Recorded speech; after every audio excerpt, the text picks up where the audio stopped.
And welcome back to Love Your Food. This week we have a very simple and delicious recipe for a spicy plum and pineapple sauce. This is to replace those little packets you get from Chinese restaurants, and I promise you it's a lot nicer.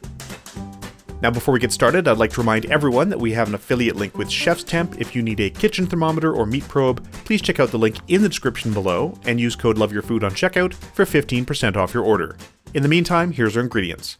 So we've got some frozen plums, some frozen apricots, some crushed pineapple that we've drained the juice from, and there's the juice, some apple cider vinegar, some maple syrup or molasses, some garlic, and some hot pepper or chili flakes. So we always freeze a lot of fresh Ontario fruit so that we have access to it through the winter. And this is some of that. So we've got some beautiful fresh frozen plums and apricots.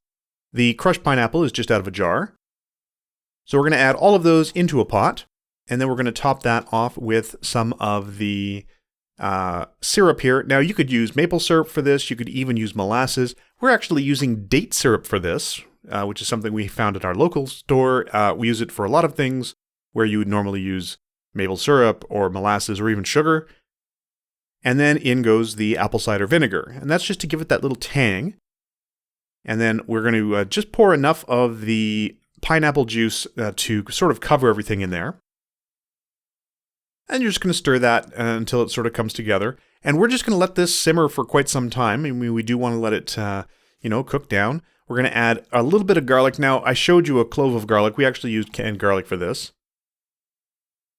Or crushed garlic in a jar. And then we're just going to stir that all together until it sort of comes together and it's all warmed through and has simmered for a little while. You definitely want to add a little bit of salt in there. So a little bit of salt goes in. We've got some flaky salt.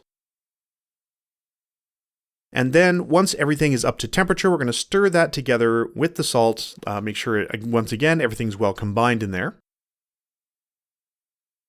And then if you want to use chili flakes, you can use chili flakes for this. Now we have these nice dried chilies that we dried ourselves, and we're just going to chop one of those up. This can be a little bit troublesome because the little bits go flying.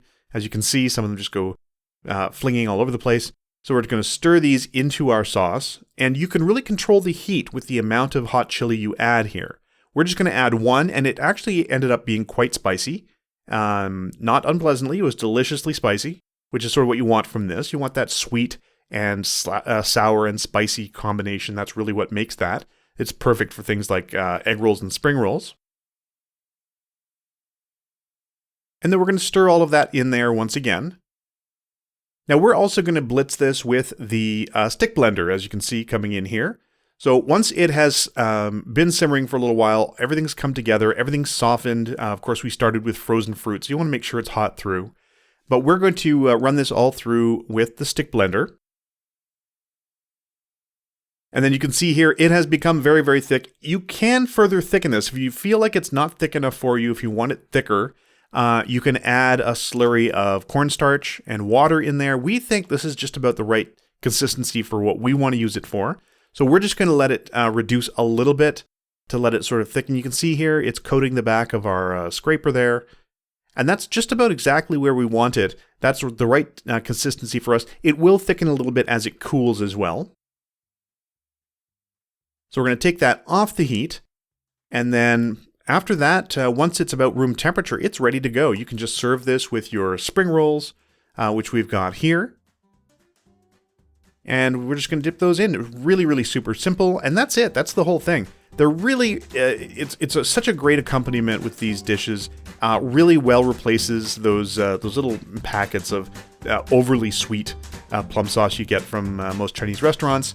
And we hope you'll give it a try. If you like this recipe, please do like and subscribe. And if you have any recipes you'd like to see Chef Caleb try on the channel, please let us know in the comments below. We'd like to thank our patrons over on Patreon. If you'd like to support us there, I'll put a link for that in the description below as well. And remember to love your food.